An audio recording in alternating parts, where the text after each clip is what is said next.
एक मित्र ने लिखा है, पिछली बार अष्टावक्र के सूत्र पर बात करते हुए आपने कहा कि अहंकार, अंधकार और अज्ञान हमारे जीवन में तब आते हैं जब हम अपने वास्तविक स्वरूप से दूर होते हैं, और जैसे जैसे हम अपने स्वरूप के निकट होते हैं ये सब विदा होने लगते हैं, क्योंकि इनकी कोई सत्ता नहीं है।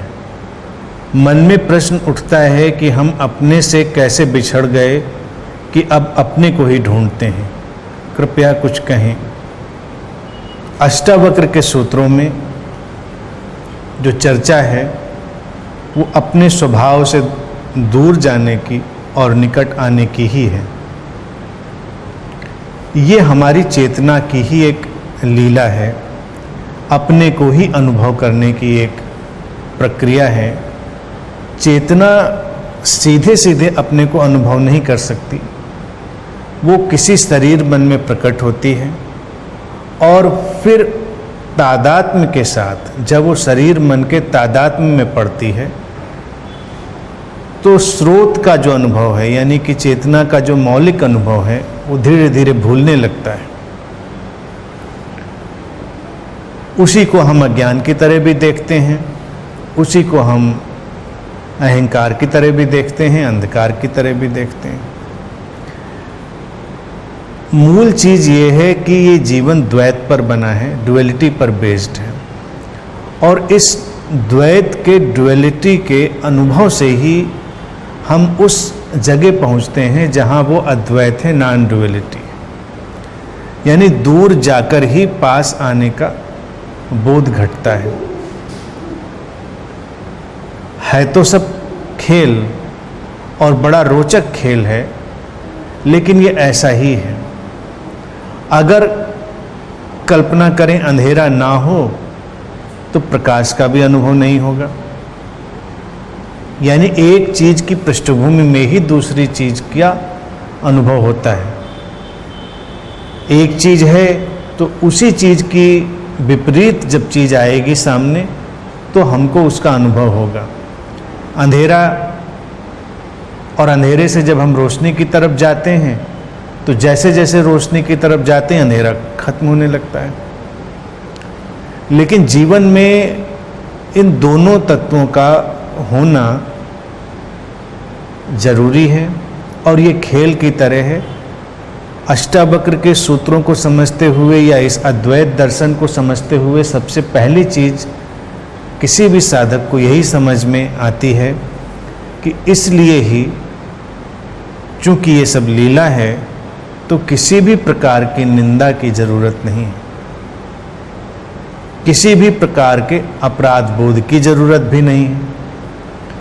अब मान लो कोई व्यक्ति अज्ञान में है तो इसमें उसकी कोई निंदा नहीं है, वो उस खेल का हिस्सा है।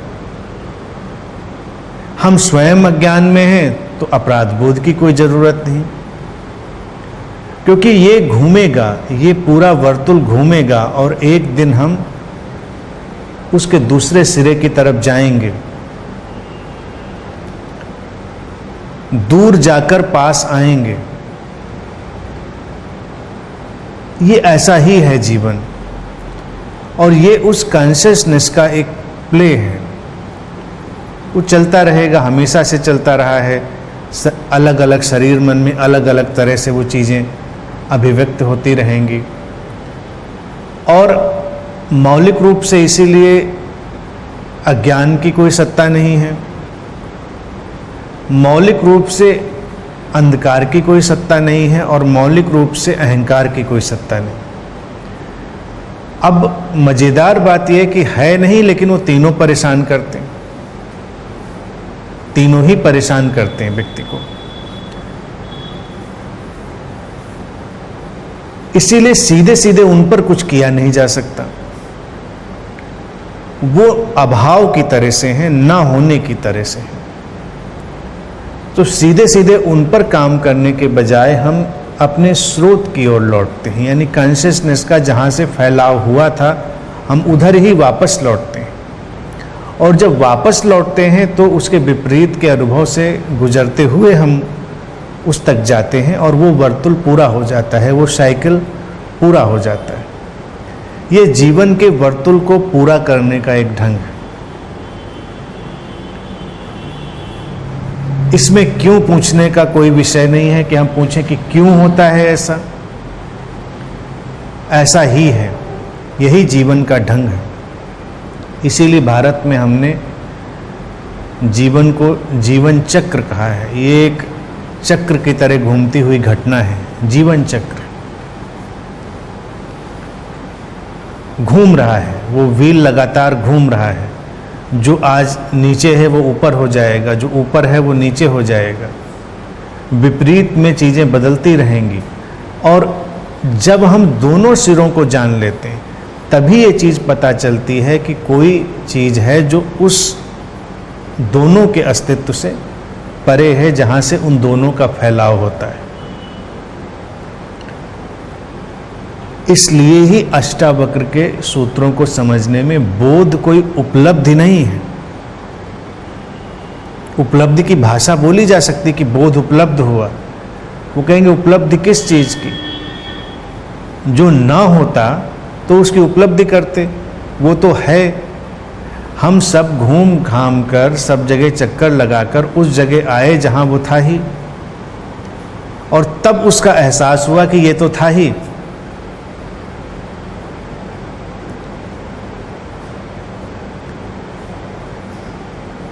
इसी सूत्र पर मैं समझता हूँ कभी कभी बड़ी अच्छी पुस्तकें भी आ जाती हैं, फिक्शन भी आ जाते हैं। तो एक पुस्तक आई थी, बड़ी प्रसिद्ध हुई, द एल्केमिस्ट। एल्केमिस्ट का जो कैरेक्टर है वो बस इसी बात पर घूमता है कि कैसे हम उसी जगह पहुंचते हैं जहां से हम चले होते हैं। वो एक खंडहर में सो रहा है, वहाँ वो एक सपना देखता है कि एक खजाना कहीं दबा हुआ है और वो खजाना उसकी प्रतीक्षा कर रहा है। अपने सपने में वो कुछ जगह के चिन्ह भी देखता है कि ऐसे ऐसे चिन्ह हैं जिससे उसको पता चलेगा कि वो जगह है। सपना इतना स्पष्ट होता है कि जब वो जागता है तो किसी नजूमी से पूछता है, सपने का अर्थ जानने वाले से, कि मैंने ऐसा देखा है। तो उससे कहा जाता है कि खजाना तुमको मिलेगा, ये सिंबल हैं जो तुमने देखे हैं, उनके आधार पर पता चलेगा। वो उसको ढूंढते हुए उन प्रतीकों के आधार पर दूर दूर की यात्रा करता है। इजिप्ट के पिरामिड और तमाम तरह के संघर्षों से गुजरता हुआ, यहाँ से वहाँ भटकता हुआ, अपने जीवन के संघर्ष में पड़ता हुआ, और बीच में तमाम तरह के अनुभवों से समृद्ध होता हुआ, एक्सपीरियंस से रिच होता हुआ। और उसको मैसेजेस भी मिलते हैं कि खजाना कहाँ पर होगा। फिर उसको ऐसे ऐसे संयोगिक घटनाएं होती हैं जो उसको इशारा करती हैं। अंत में उसको पता चलता है कि जो अंतिम जगह पर जा रहा है वहाँ उसको कोई व्यक्ति मिलेगा जो उसका अता पता जानता है पूरी तरह। तो जब वो उस व्यक्ति से बड़े संघर्षों के बाद मिल पाता है तो बताता है कि ये जगह ऐसी ऐसी है और वहाँ पर है। तो उसको लगता है कि ये जगह तो मेरी सुनी हुई सी लग रही, जानी हुई सी लग रही है जो ये बता रहा है। तो वो कहता जरा और स्पष्ट बताएं।